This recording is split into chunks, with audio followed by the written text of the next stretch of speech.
Good morning, everyone. Sorry I didn't upload this yesterday, but I just didn't get home in time to record it. But so I went to the pre-release. Overall thoughts. So when you're playing, especially with Kid, because a ton of people are playing Kid, and Kid's good for this reason, is a lot of times you just end up in the position where you're like, well, either I'm winning or I'm losing. And when you're playing against Kid, pretty much if you don't have a blocker and you're at one life, you're going to lose. And so you pretty much, when you're playing, you just want to get them to that one life and then hope to connect with like two big double swings. Or if you have board, you can try to do a number of swings. But in the end, I ended up in those situations both times. We played 3 rounds. Top 8 got winner BVs. And I lost both times to them, like just having the absolute insane. I also don't get crazy cards when when I'm opening, as far as like for the pre-release, in my opinion, but that's okay. It's all luck based. But yeah, I opened 1-2K. I built my deck on here. I figured this would just be easier for everybody to be able to see it. But the 1-2K I saw was Khalifa. I ended up playing a couple events. I did get 2 EZO, and so I played a decent like Whitebeard engine. I wanted the Rush just because that felt relevant. Again, Kid is great for clearing up boards too. So one of the things is when you start off, I'll pretty much play a guy, but I don't want to be the first one to swing if possible, because you just want to clean up their field. And it's kind of like the same thing. So like the first 2 turns are pretty much like, are you going to swing? And then you kind of just have to go from there. But pretty much you just, if you can keep their board clean, it makes it very hard. Kid obviously still gets 2 attacks if your board is empty. So again, just he's an amazing leader. I did count the top tables at round 3, and the matchups were, we had table 1 Kid versus Kid, table 2 Kid versus Katakuri, table 3 Zoro versus Luffy, table 4 was Kid versus I'm not sure. And then table 5 was Zoro versus Kid. The players for the first 2 rounds did play Nami.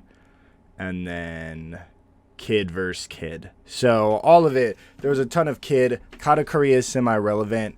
Someone was pulling through with Luffy. A part of it does depend on what you have. I was playing just some decent cards. Here's what I ended up having. Haruta, I opted for both of those just because it pretty much makes your leader Luffy, and they don't have much removal to get rid of him. I never saw him. I also didn't see like any of my blockers. It was unfortunate. Fosa, I played him. If you get any blockers, you play them. So my blockers, I had Fosa, I had Pearl, I had Bluno, Fukuro, I had Galette, and I had Charlie. I had 7 blockers. I did get some decent events too. I got Fire Fist, so I was hoping to blow someone out with that. Didn't see it. Fiery Doll in Kid is very good for the pre-release. You can play it, go 9. You can do 2 swings. If they're playing the events like Gum Gum Giant Gavel, they still have to give you 2 cards. Or even if they have Gum Gum Jet Gatling. I did wish I saw more of these. I did opt to only... I did pull 2. I ended up only playing 1.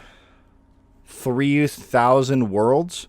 Crazy card in the pre-release. Just because, again, that removal, if you keep their field clean and you have a board, it puts you in a strong winning position. But yeah, you want all the blockers. I played Kaku because I pulled him. Didn't absolutely love him, but overall, I think going into the pre-release, you want as many 3/5s as possible. I did pull the tree, the yellow tree. I'm trying to think of his name, but it escapes me. I played the yellow tree, but you want as many 3/5s as possible. I also played the buggy. I played all the 2/4s. There's a lot of 2/4s, and I opened a lot, which could be an argument to play Zoro just because. But 2Ks are also very hard to pull. I knew people who pulled 1, 0. I thought I pulled 0, then I got Khalifa, and I was like, yay. But so poking 6 is pretty crazy also. So playing the 4 6s can be huge for you. I did not win a single dice roll, so I went first every turn, and my curves were terrible for going first. I did have the 3s. He's a blocker at 3, but like 3-4, he was okay. I did also play Jin. Jin, I got nothing off of him. Another thing, when just going into the pre-release, make sure that they're not like leader or type locked or color locked. Make sure that you the effect is evergreen and could be applied to any of them. Like Striker, you can use Striker and it adds any event. So just be extra cautious with that. But yeah, overall, Jerry played the 2 4s. The vanillas are your best friend. You pretty much want to play any of the vanillas. Charlotte Opera, if you see a number of like 4 6s, you're in a great place. I also opened a Katakuri, so I went ahead and played him. I was hoping to be able to use him to resolve to add a life to myself, especially if it was like one of the triggers. Because then you can just, boom, put it on. Or if anything, you just get an extra life, which can be huge in the pre-release events because, again, like a bunch of kids. And when you're playing against kid, try your hardest to not go to 1 because if you go to 1, or if you have blockers, fine. But if you go to 1, they're going to go for game next turn if they can connect. So just be cautious. Everybody, this was the cards. We'll scroll through it one more time. Zeph was okay. I do think if you wanted, there is the argument if you get good enough cards, you could play Nami just because you only have 40 cards you need the deck out. Plus, like it's like you're just playing a leader and you could win other ways or you could win by decking out. So just something to think about. I just wanted to put this together real quick. Hope that it helps one of you all out. I hope you all have the best luck at your pre-releases and let me know in the comments if you won. Thanks so much for watching.